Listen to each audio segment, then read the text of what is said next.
Welcome to భక్తివం channel.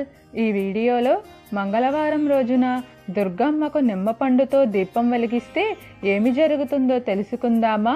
మనకు కోరిన కోరికలు నెరవేరాలంటే మంగళవారం రోజున దుర్గమ్మకు నిమ్మపండుతో దీపం వెలిగించాలి.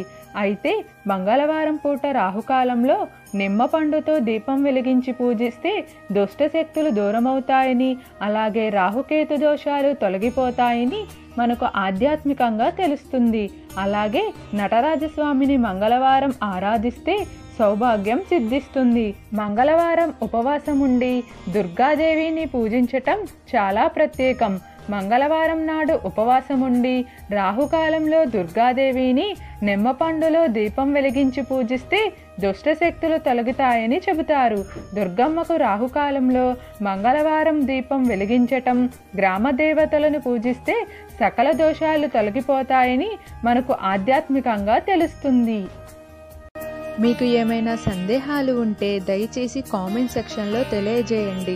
మీకు ఈ వీడియో నచ్చినట్లయితే లైక్ చేయండి, షేర్ చేయండి, అలానే సబ్స్క్రైబ్ కూడా చేసుకోండి.